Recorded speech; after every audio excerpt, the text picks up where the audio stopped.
Schools have opened. JCC are in school. JSS are in school. They are not being taught. Why?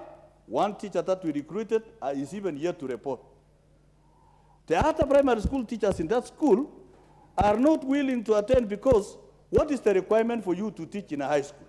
One, you must have a mean grade of C+ at Form 4, and you must have a mean grade of C+ in 2 teaching subjects.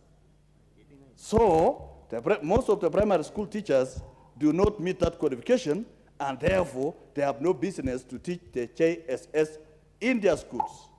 Leaving one teacher to operate like a robot who cannot be able to, cover the entire curriculum of 14 subjects. What does that mean, Madam Speaker? It is a collapse. It's a collapse. Even the fact that members of parliament are saying, let's wait. For how long does the JSS students who are now in primary wait until they are taught? If we employed about 30,000 teachers, and it is not even enough to teach in all our JSS classes.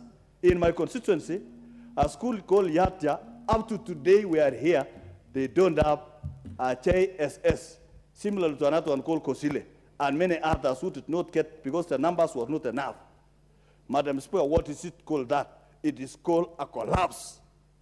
And CBC must be stopped now by this country so that we can be able to bring back what is right for our children. Madam Speaker, if you look at the number of teachers that are required, if 30,000 keep us one teacher, you require to recruit 150,000 teachers now to cover the CBC. Is it possible? Yes, it is possible, but we don't have the resources. If we don't have the resources to employ the teachers, CBC collapses. Therefore, this system is destined to die in the next few days in our schools. Madam Speaker, I also want to say the preparedness of our teachers who are supposed to offer the JSS curriculum is not there. So what does that mean, Madam Speaker? You have class 8 with torn shorts and poorly kept, and you have a JCC where they are now, JSS where they are now demanding school fees. Where do we get that, Madam Speaker? It tells you what is the way forward that we can do this now. Instead of creating a country. Your time is up. The Deputy Majority Leader. Thank you very much, Madam Speaker. Madam Speaker, I want to support the motion that is very important as a country and as a nation to look at what has happened, probably in retrospect, and study CBC and understand it. One, I want to acknowledge that CBC has faced headwinds in its implementation. And these headwinds it is suffering from did not start because JSS now has started. It started from the first day grade 1 pupils started. CBC is not about JSS. It's about a whole system, a whole curricula that started from PP1, PP2, grade 1, until now we are entering grade 7, which is another phase of the CBC curriculum.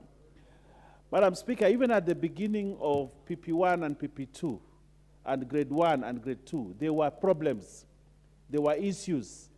But the ministry, under the leadership of the late Professor Magoha, was able to take CBC forward until now it has reached grade 6 and now grade 7. We need to congratulate the people at the ministry for the good work they have done.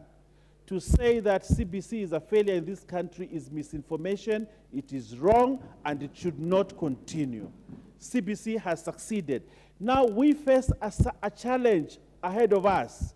How do we now transit from primary school to junior secondary school? That is the hitch, and that hitch is something that will be within a year.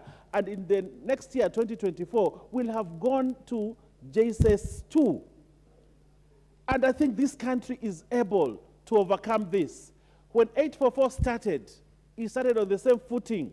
When I was studying curriculum development and implementation of curricula in this country at Kenyatta University during my days, we used to say 844 has failed.